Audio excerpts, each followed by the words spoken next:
The Torah Podcast with Michael Brook.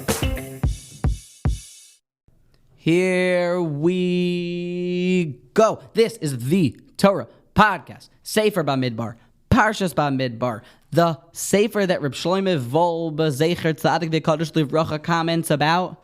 Se'u. It is the book of raising up, the book of understanding our potential and what we can accomplish in life.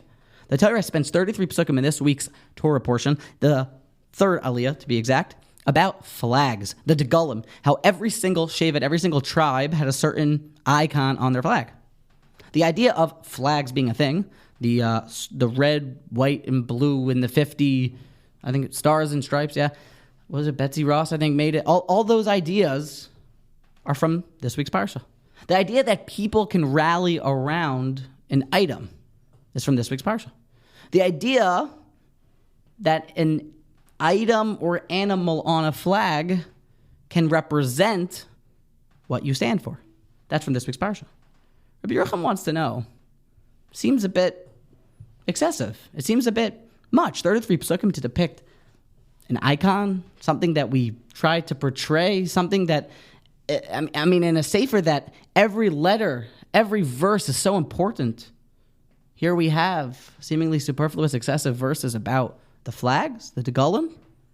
Secondly, there's this long arichos about how we traveled, about the exact setup and formation of how Israel encamped and then left, and then first they would blow the shofar, and then Yehuda would go first, and then in the middle were the Leviim, and they would protect. And then lastly, an unbelievable Peladik Gemara.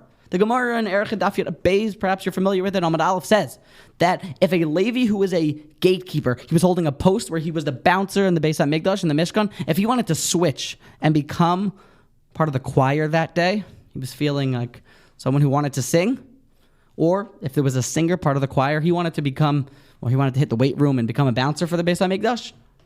What's the halacha if they switch jobs? Chayiv Misa. Liable to death. Huh? Why is the Torah so exacting about these things? Rabbi Yerucham comments, perhaps one of his most famous, iconic, and classic Torah insights in this week's Parsha. He says that he studied in Kelm. Kelm was a city, a place, more specifically a boutique yeshiva called the Talmud Torah of Kelm, where the great Reb Simcha Zisel Ziv would teach his students hours on end, 8 hours per Seder to be exact, and that was just the beginning, insights of the Torah, but in a way that was so penetrating, deep, inspiring, and real that the Gedolim, the people that came from this yeshiva, each became a bastion and inspiring light to the nations by themselves. From that Talmud Torah of Kelm, it basically, if we would see that yearbook, there would be some heavy hitters. There would be some Hall of Famers. One of the most important ideas that they would teach there is the idea of Seder, the idea of organization, the idea of having things being just so. But not in the way that some of us have nowadays, where we need things to be exacting in a way that isn't healthy. Not in just a way of, did you make your bed in the morning? No, not that way. But in a way that the world is so exacting that inside molecules are atoms, and inside atoms there are protons and neutrons circling around in a nucleus, and there's probably even things inside of those nucleuses and things that we'll probably discover, but all working in such an exacting way. We know that the sun is perfectly distanced away from us, an inch closer, and we'd burn an inch further when we'd freeze. The world runs on Seder, on exactness.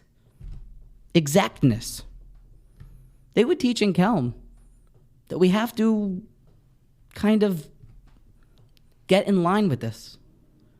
To learn at set times, to daven at set times, to hold oneself and walk in a way that he's in order. They say of the Alter of Kelm that he would put his hat on in the morning on the exact right spot. We can just say it like a yarmulke today. And it would never slip to the left or to the right. Unlike me and maybe some other young yeshiva bachrim that when their yarmulke falls off every 5 minutes and they need to readjust it, no. He would put it on and it would never leave from its position. There was a certain way that one carried himself. They said that Rabbi Yerucham, he says that he inherited the Alter of Kelm's jacket that he wore for 30 years, and it looked like brand new. The idea Rabbi Yerucham says that he learned was that every way that a person would stand, look, talk, walk, and feel, it always had to be with a cheshbon. Life's important, and therefore we carry ourselves with a certain seriousness, a certain organized life. They say that the Simchas Yisrael Ziv, the Alter of Kelm, when he came to visit his son in yeshiva, he walked in, he saw his son learning, and instead of going up to him, he went up to his room, saw that his bed was made, his shoes were tucked in, his books were in order, and he left. Because when everything's in order, it shows a mind that's in order. The Alter of Slobodka, not to be confused with the Alter of Kelm, taught that a wrinkled jacket shows a wrinkled mind. A button that's falling off of your jacket, you weren't allowed into the yeshiva. The Alter of Kelm, with a beautiful parable and mashal, says that you have beautiful, expensive diamond jewels on a bracelet. But what holds all of these milos? What holds all of your potential and previous successes and pros in your life? What holds all those together? That strand, that string in the middle. Seder, organization, being an ish misuder is that string in the middle. It's a necessity. You want to guarantee success in your life? Find the things that you're doing well, organize them, make sure that you do them consistently, without fail, at the right time and in the right way. When walking in the street, try to hold oneself in a way that you don't just look left, look right, any sound that you hear.